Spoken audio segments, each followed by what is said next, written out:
जय हिमालय जय भारत। संसार भर में हिमालय लोग यूट्यूब चैनल देख रहे आप सभी का स्वागत है और मैं हूं भारत की राजधानी नई दिल्ली से डॉक्टर हरीश चंद्र लखेड़ा। लंदन की सबसे सुंदर वेश्या जिसके पत्र से बदल गया था भारत का भाग्य और नेपाल का नक्शा।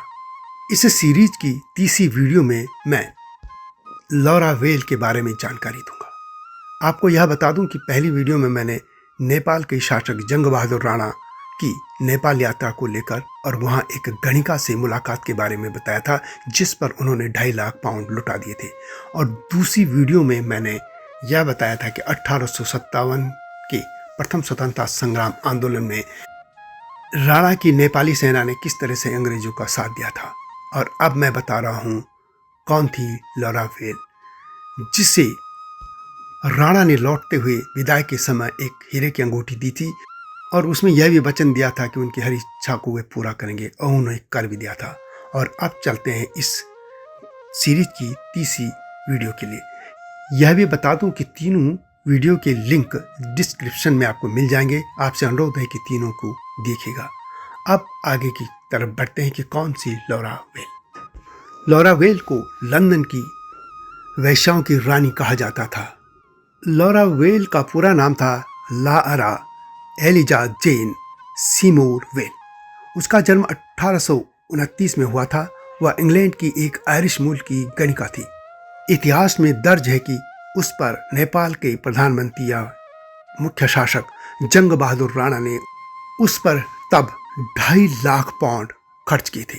हालांकि कुछ लोग इतनी बड़ी राशि को अफवाह बताते हैं। बहरहाल, इस बारे में विस्तार से बताने से पहले आपसे अनुरोध है कि हिमालय लोग यूट्यूब चैनल को सब्सक्राइब अवश्य कर दीजिएगा और मेरे STV यानी सत्यमेव जयते चैनल को भी देखिएगा। ये आपसे विनम्र अनुरोध है। तो बात करते हैं लॉरा वेल की।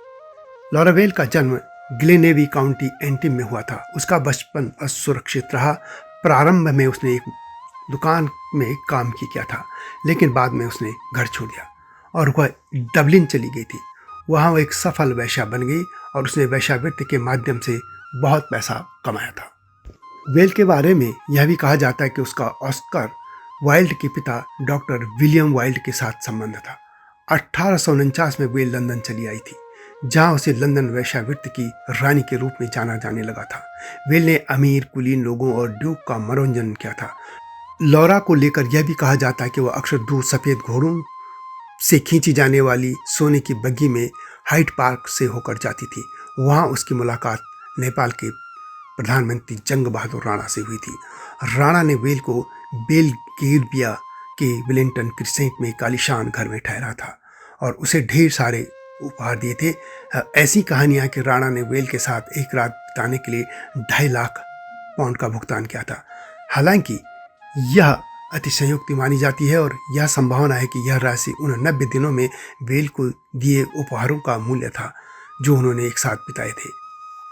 यह भी कहा जाता है कि यह राशि भारत के वायसराय लॉर्ड कैनिंग ने वहन की थी। हालांकि कुछ लोग यह कहते हैं कि कैनिंग ने राणा को बदनाम करने के लिए 2.5 लाख पाउंड खर्च करने को लेकर अफवाह उड़ाई थी। बहरहाल सत्य जो भी हो, लेकिन इतना तो सत्य है कि राणा ने बहुत मोटी रकम लॉरा वेल पर लुटाई थी। राणा ने नेपाल लौटते समय लॉरा को एक हीरे की अंगूठी दी थी और वचन दिया था कि वह उसके हर वादे को पूरा करेंगे। इसी वचन को निभाने के लिए राणा ने 1857 के भारत के प्रथम स्वतंत्रता संग्राम आंदोलन में अंग्रेजों की मदद की थी।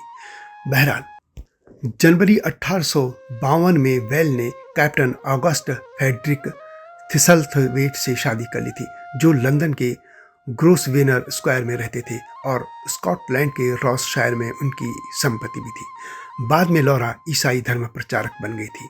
खुद को वह गॉड की राजदूत के रूप में बताने लग गई थी। उन्होंने उच्च समाज के लिए इंजील चाय पार्टियों की मेजबानी की और लंदन की वेश्याओं की मदद की थी। 1827 में उनके पति थिसलथवे ने गलती से खुद को गोली मार दी थी और इससे उनकी मृत्यु हो गई थी। इसके बाद वेल ने फिर दोबारा शादी नहीं की।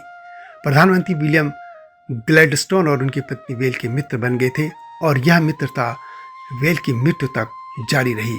1894 में वेल की मृत्यु हो गई थी। तो यह थी लंदन की एक गणिका जिसके कारण नेपाल का नक्शा और भारत का भाग्य बदल गया था। वीडियो कैसे लगी कमेंट में अवश्य लिखें और इस सीरीज की तीनों वीडियो आप अवश्य देखिएगा। आऊँगा जल्दी ही नई गाथा के साथ, तब तक जय हिमालय, जय भारत। हिमालय पे पेड़ हो तो गीत गाएंगी नदियाँ, गीत गाएंगी नदियाँ।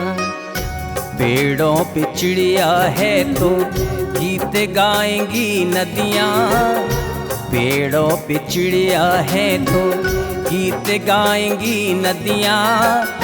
माँ की लोरी जैसे होते हैं नदियों के गीत।